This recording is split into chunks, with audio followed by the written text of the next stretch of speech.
Imagine a seriously high-stakes scenario. You've got a top-tier hospital, right? And they're deploying this cutting-edge predictive machine learning model to diagnose patients. We're talking the absolute best algorithms money can buy. But there's a fatal catch. They're trying to train this multi-million-dollar model using a disastrously messy batch of raw patient records. So what happens next? Well, let's break that down today in this explainer as we explore the absolutely vital significance of data cleaning. Okay, let's dive right into our game plan.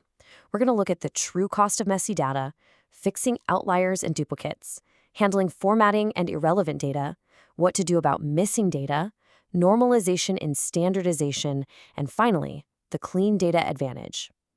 Basically, we're going to level up this hospital dataset from completely unusable to entirely model-ready. Let's get to work. Kicking things off with part one, the cost of messy data and its direct effect on our model. You see, algorithms learn entirely from the data they're given. It's literally all they know. So let's think about our hospital's raw data set.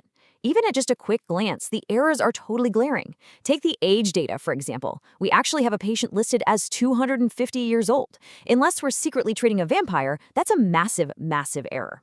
We've also got blank income fields, inconsistent gender formats like capital M versus lowercase m, and exact duplicate records. If you feed this mess into a model, it simply won't know how to process reality. It boils down to this: bad data equals bad predictions. And that brings us to a golden rule in this space. Data cleaning is not optional in machine learning. It is one of the most important stages before training begins. Seriously, poor quality data actively distorts training. It leads the machine to find false relationships that don't even exist. You could have the single most powerful algorithm on the planet, but with the data we just talked about, your predictions are going to be practically useless. Moving right along to section 2, fixing outliers and duplicates, focusing on removing extremes. So how do we handle an outlier, say our time-traveling 250-year-old patient? Well, we follow a pretty methodical hierarchy. Step 1, we investigate the cause. Step 2, we correct it if it's just a simple data entry error, maybe someone accidentally held down the 0 key. Step 3, if it's an extreme, completely unfixable error, we just remove it entirely. Or step 4, we might cap or transform the value. But remember, cleaning data isn't automatic. It requires real human judgment. Not every unusual value should just be tossed out. We constantly have to ask ourselves, is this insanely high heart rate real and crucial for the diagnosis, or is it just a glitch from a broken heart monitor? Then we have the absolute danger of duplicates.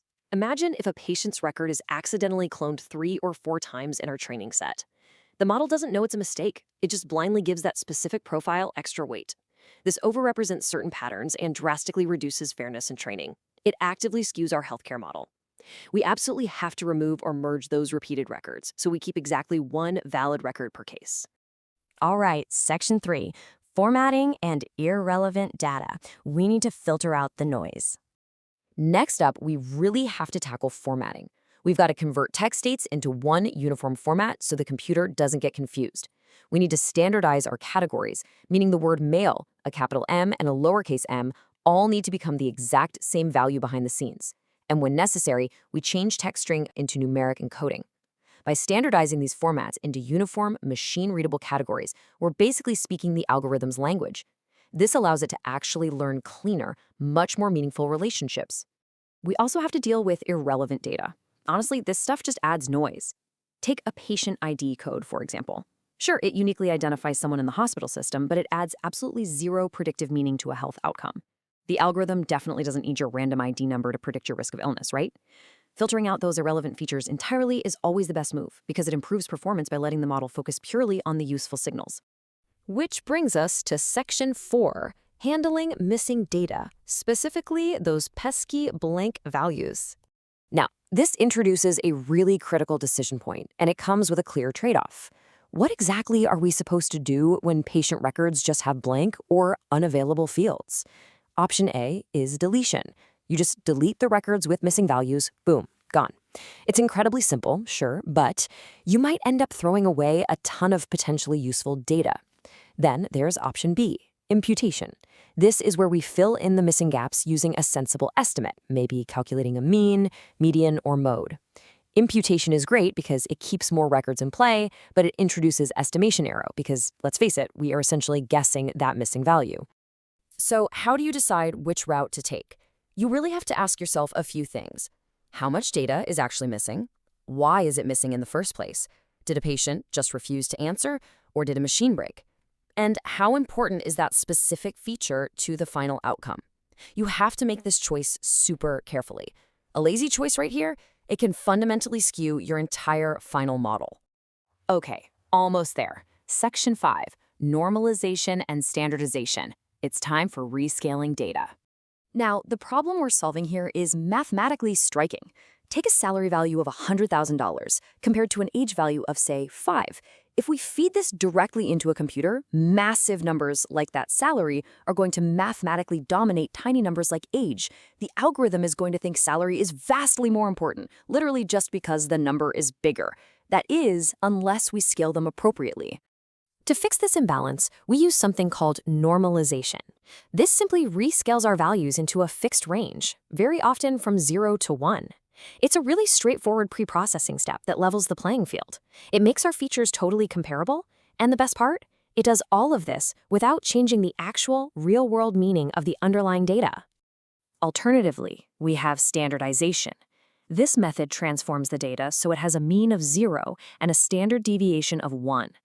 Both of these scaling techniques are absolutely incredible because they prevent one feature from unfairly dominating another, they improve numerical stability, and honestly, they actually help your algorithms train a whole lot faster. It's a win-win. And finally, Section 6, the Clean Data Advantage, building better models. Let's bring our hospital scenario to a close and just think about what we've achieved here. We've reduced noise and distortion from extreme errors. We prevented the overrepresentation of specific profiles by kicking out those duplicates. We kept our training data robust and usable via smart imputation. And we ensured machine-readable consistency across all our formats. This kind of good pre-processing means our dataset is vastly improved before the algorithm even begins learning. It makes the final model significantly more stable and, most importantly, trustworthy. Before we wrap up this explainer, I want to leave you with a final thought to ponder. As we've seen today, human judgment dictates exactly how we handle outliers and how we fill in missing blanks. So, how might your personal cleaning choices unknowingly skew the machine's final predictions? It is a massive responsibility to prepare data before the algorithm even begins its work. Thank you so much for joining me today, and keep exploring the fascinating foundations of machine learning.